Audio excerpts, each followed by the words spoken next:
Hello ladies and gentlemen, today we're diving into the latest addition to Helldivers 2, the Servants of Freedom Warbond. I knew they were gonna patch a thing or two here, so I waited before releasing this video. Let's break down everything this Warbond offers and help you decide if it's worth your super credits.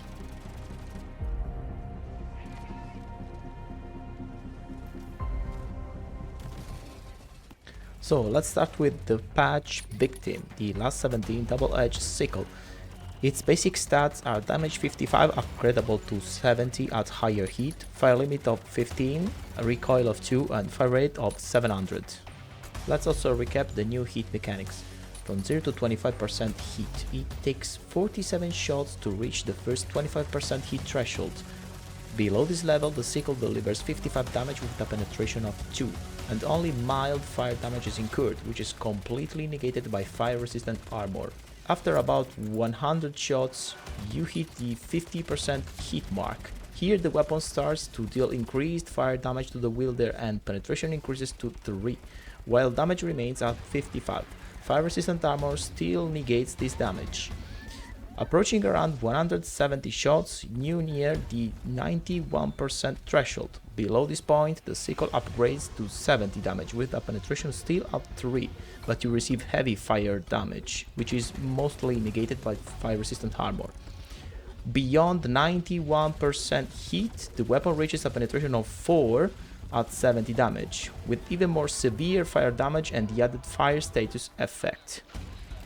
Fire-resistant armor is essential. It fully protects you up to 50% heat, then significantly reduces fire damage until that critical 91% threshold, where even the armor can only mitigate so much. When paired with fire-resistant armor and a vitality booster, the Sickle allows for prolonged close combat. You can safely fire 47 shots to reach minimal heat, continue up to 100 shots with only minor penalties, and push towards 170 shots, maximizing your damage output while carefully managing your heat build-up. Moving on to the GP31 Ultimatum, which is a secondary weapon, its damage is 4500 per shot, which is divided into 3500 on projectile damage and the remaining 1000 is the explosive damage. It has a capacity of 1 round plus 1 extra round, a recoil of 43, a fire rate of 900. It is medium armor penetrating, but keep in mind that the tags are wrong again and it is at least penetration 6 and it is designed of course for one-handed use. Think of the Ultimatum as your orbital precision strike. It's perfect for demolishing targets that fall below the L-bomb requirements. In fact, it has a demolition force of 50. Its effective range is about 40 meters when fired normally. If you shoot while diving, you can push that to around 50 meters, and when jetpacking you might reach 70-80 meters. Mastering its projectile trajectory makes it an excellent secondary weapon for clearing outposts or enemy installations. As for the G50 Seeker grenade, which is a throwable, it has a damage of 400, penetration 4 and auto radius of 7. Note that this time the penetration is correct.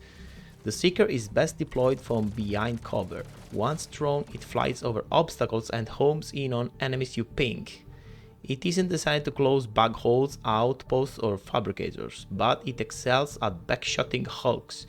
Currently, there's also a multi-kill bug in effect, so each enemy kill can count up to 5 times, making every shot even more impactful. And of course the B100 portable hell bomb, which is a stratagem, a backpack style explosive with a 10-second countdown. When activated it can clear clusters of enemies, but you must quickly drop it and move away to avoid self-damage.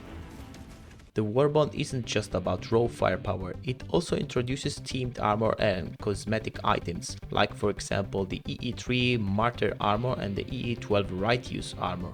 Both medium armor sets come with integrated explosive passives that makes your corpse explode 1.5 seconds after death, damaging nearby enemies. It is enough damage to one-shot, for example, chargers. As for cosmetics, they have added the themed capes like the Free Liberam and Per Democratum, a special Servant of Freedom player title, and the exclusive Raise Weapon emote to show off your dedication.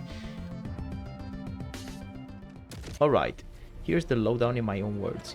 The Servants of Freedom Warbond packs a serious punch with its innovative high-risk arsenal. If the weapons stay as they are and don't get patched again, so mark my words, if, then I'd say they're definitely worth the 1000 super credits for anyone who loves pushing the envelope. But with things feeling a bit like soft gambling right now, it really comes down to your playstyle and risk tolerance. What's your take? Are you ready to roll the dice, or will you play it safe?